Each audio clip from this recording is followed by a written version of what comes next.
Selamat datang semuanya teman-teman semuanya. Apa kabar kalian di sana? Kembali lagi kita di podcast kali ini, diskusi kali ini. Host kali ini kita sebagai host sama aku Kiko, Lumara. Kita ada guest star nih, yaitu siapa Kak? Ketua kita ini adalah Nadisha Alia Davina. Halo semua. Ini udah jadi. Mungkin Nadisha ini udah kedua kalinya ya jadi tamu di Sofi. Benar-benar. Pertama kali Rina tuh guys, saya nonton terus tahu Nadisha tuh ada diundang menjadi anak sama ya. Iya, sama. Sekarang jadi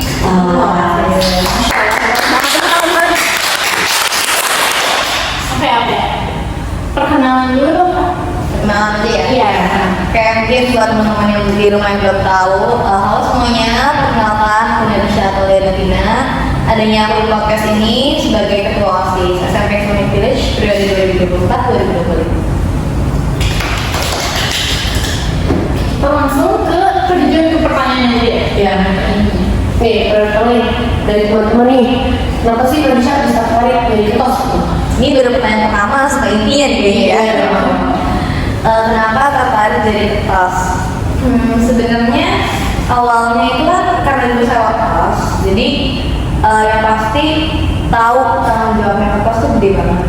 Maksudnya tanggung jawabnya besar banget, gede banget juga. Jadi awalnya waktu jadi ketos tuh sama sekali nggak ada kepikiran untuk coba langkah berikutnya untuk jadi ketos sih sebenarnya.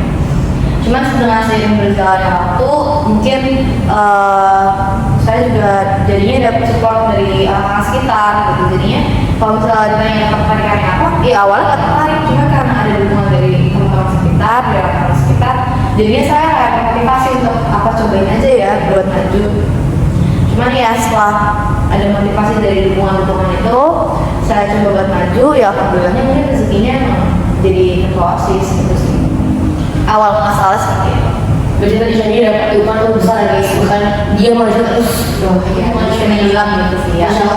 Dukungan dari orang sekitar maupun dari diri sendiri yang nggak tahu ya. Maksud saya rasanya mau ada dukungan aja sih jadinya mau. Kita juga tunggu dukungan Indonesia. Masya Allah pasti. Terus. Oke, selanjutnya setelah gimana rasanya keterima jadi pas di Pilkada kemarin? Kepilih ya, menang pilih jadi ketua. Sebenarnya rasanya berarti kan ini pilkada kedua saya ya. Jadi sebenarnya kalau misalnya dibilang deg-degan ya saya nggak mungkin bilang enggak. Cuman mungkin karena di pilkada sekali itu saya lebih ngerasa yang harus menang. Nggak ada tekanan untuk harus menang banget gitu. Dari diri sendiri tuh nggak ada tekanan. Jadi ya udahlah dijalanin aja, menang kalah ya itu mau yang ngatur gitu. Jadi ya menang kalahnya saya juga nggak terlalu gimana banget. Tapi kan alhamdulillah rezekinya menang dari kelas gitu ya. Jadi rasanya senang pasti ada karena alhamdulillah jadinya support dari teman-teman mungkin gak sia-sia gitu. Terus juga senang karena alhamdulillah bisa ngelanjutin yang dulu, maksudnya bisa ngelanjutin mungkin proker yang belum saya laksanain atau mungkin ada rencana-rencana yang lain. Jadi ya pasti senang, tapi karena nanti tulus jadi kepilih alhamdulillah juga ya udah. Nggak punya sesuatu lebih banget. Iya. Berarti sudah impian yang mau dicapai di sekarang kan? Pasti. Soalnya nih ketiga setelah dulu jadi waktos, apa sih perbedaan dirasain sama Nadisha pas jadi ketua sekarang? Aduh, ini sebenarnya salah satu pertanyaan yang mungkin sering ditanyain kali ya, karena dari waktos ke ketos tuh transisinya tuh apa sih yang beda? Cuma kalau menurut saya sendiri perbedaannya itu nggak terlalu jauh sih, karena kalau misalnya kita ngomongin soal jobnya, maksudnya soal apa yang harus dikerjain, perannya kan udah sama, cuman kertas yang lebih atasnya aja ya. Jadi kalau misalnya menurut saya lebih ke kalau waktu jadi waktos karena masih ada lahannya, jadi masih ngomong, masih kayak dikasih tahu Nadisha ini kayak gini ya, Nadisha abis ini kerja gini ya, Nadisha ini caranya kayak gini gitu. Jadi masih teratur gitu, step-stepnya tuh ada yang ngatur gitu. Cuman kalau misalnya mau jadi kelas mungkin jadinya saya yang ngatur semuanya, kayak misalnya kamu ke waktosnya kayak ini nanti kayak gini ya, ini kayak gini ya gitu. Jadi bedanya di situ sih waktu jadi waktos masih adik-adik gitu. Jadi masih dibimbing. Kalau jadi kelas mungkin bisa lebih membimbing yang lain. Terus kalau misalnya waktu jadi wakos mungkin saya masih bisa yang kayak kak ini gimana sih, kak kok gini sih, masih ibaratnya masih ada yang dikeluh kesahkan itu masih ada gitu maksudnya, dan merasa saya punya tempat untuk keluh kesah kayak ya kakak itu tempatnya. Cuman kalau misalnya waktu jadi ketos mungkin saya jadinya ngerasa untuk oh mungkin giliran saya nih yang harus mendengarin keluh kesah adik yang lain itu sih pak. Bukan bedanya ya mungkin kan kakak ini juga dulunya udah di periode lama di ya mungkin sekarang juga bisa ngerasain perbedaan yang ada, pasti ada perbedaan ada kalau misalnya kan ada maksudnya kayak momen maksudnya dari mungkin dari event awal atau dari awal OSIS periodenya sampai sekarang mungkin kesan momen-momen apa yang paling berkesan menurut kau kepas ini salah satu pertanyaan yang susah sih sebenarnya untuk saya jawab karena kan beberapa bulan ini udah jadi ketos dan udah melaksanakan beberapa event, beberapa rapat juga. Menurut saya semua momen kita bersama itu momen yang berkesan sih buat saya karena pelajaran dari periode sebelumnya yang kita kenal sekarang itu bukan proker yang menjadi tapi momen kebersamaan kita yang juga. Jadi kalau menurut saya semuanya berkesan, mau dari event, mau dari rapat dan lain-lain itu menurut saya berkesan semua. Berarti apa aja yang gak boleh berkesan ya?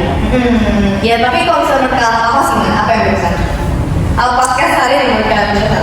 berkesan banget. Kita langsung lanjut aja ya pertanyaan berikutnya. Najwa selama ini nih ada jabatannya nih, pernah nggak sih jadi capek banget, masih capek ya selama ini? Ini pertanyaan yang sulit untuk dijawab juga menurut saya. Berarti ini selama menjabat dari ketos doang atau dua-duanya? Ketos dua-duanya? Dua-duanya. Dan menurut saya kayaknya kan harus saya jawab, kalian semua juga udah tahu ya. Pasti ya, tapi pasti.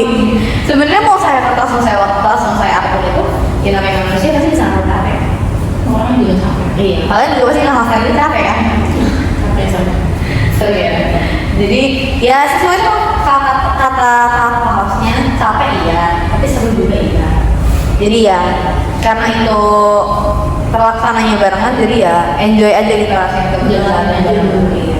Tapi kalau misalnya intinya ditanya capek apa enggak sih? Kayaknya saya nggak mungkin banget untuk bilang enggak.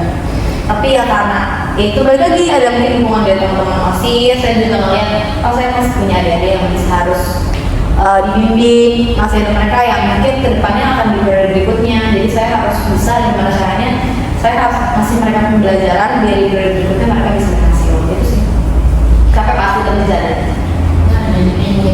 Iya di enjoy. Oke, ini kan ketua OSISnya di periode sekarang itu Kanadia, Betul. terus wakil ketua OSISnya Rasha. Menurut Kak Ketos, apakah di periode selanjutnya Rasha akan menjadi pemimpin yang baru? Oh berarti apakah di periode selanjutnya Rasha the next ketos gitu ya? Iya. Sebenarnya ini pertanyaan yang nggak bisa saya jawab lagi dan lagi karena ya itu balik lagi tergantung gimana caranya kan Rasha untuk mau melanjutkan apa enggak. Karena kan memang kalau yang saya lihat kan saya bisa dibilang ketos pertama yang punya pengalaman di ketos gitu ya. Jadi itu kan banyak pilihan. Karena kalau misalnya kita udah jadi ketos, kita mundur lagi. Kayak saya pertama-tama kan saya nggak menjadi ketos gitu. Itu balik lagi ke dirinya Rasha mau maju apa enggak. Cuma kalau misalnya saya untuk memastikan iya atau tidaknya, jelas saya nggak bisa memastikan. Tapi ya itu balik lagi gimana nanti mungkin teman-teman anak Rasha juga potensi dari mereka yang gimana. Jadi balik lagi. Cuman saya tidak menutup kemungkinan untuk Rasha akan bisa menjadi ketos berikutnya. Saya juga nggak yang bilang kalau fix Rasha yang mau jadi ketos. Ini pertimbangan diri sendiri ya? Iya betul. Karena kalau misalnya jadi ketos harus banyak Iya, pertimbangan. tanggung jawabnya juga gede banget. Iya, jadi nggak hanya pertimbangan untuk diri sendiri gitu loh.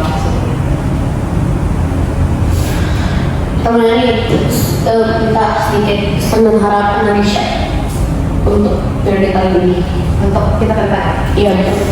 Mungkin harapannya lebih ke kayak semoga ke depannya kita makin solid, gitu yang pasti makin solid, makin kompak. Terus juga semoga kita bisa mencapai semua proker itu yang pasti, dan semoga hal-hal baik itu menyertai kita untuk perjalanan kita ke depannya. Amin. Ya saya tahu di setiap periode dalam organisasi nggak mungkin nggak ada kesalahan, karena sesuatu pasti ada kesalahan. Karena kita kan nggak mungkin kenal kebenaran, cuma kita nggak ada kesalahan. Ya saya tahu pasti ada kesalahan, cuman kita jalan aja bareng-bareng. Kalau kita bareng-bareng, ya saya yakin kok semuanya pasti bisa kita hadapin bareng-bareng. Gitu sih kalau menurut saya. Indonesia masih banyak buat ngelapin yang lebih bagus di periode kali ini ya. Oh pasti juga semua. Semoga ya harapan dan pesan bisa disampaikan ke kalian ini. Amin. Ya, semoga teman-teman yang mungkin non asis atau mungkin bapak ibu guru juga pastinya bisa support ya. Amin. Amin. Mungkin Niko cukup mungkin cukup itu untuk podcast kita sih kali ini. Sampai jumpa ya guys di episode selanjutnya. Mungkin Jangan lupa ya. Dan mungkin karena kita nanti akan siapa host berikutnya dan kelas berikutnya. komen di bawah siapa kira-kira Yang cocok ya guys. Nanti kalau kalian mau diundang juga ngajuin diri. Ya, Kamu mau ngajuin diri aja. Kita welcome. Mungkin itu aja ya. mungkin itu aja tips podcast episode kali ini kita. Makasih Aisyah telah menyempatkan waktu dalam podcast kita. Makasih teman-teman sudah mau menonton. Cukup kali ini. Sekian, mohon maaf jika kita dari soal dan kata perbuatan yang kurang berkenan di hati kalian semua. Cukup. Assalamualaikum Assalamualaikum warahmatullahi wabarakatuh.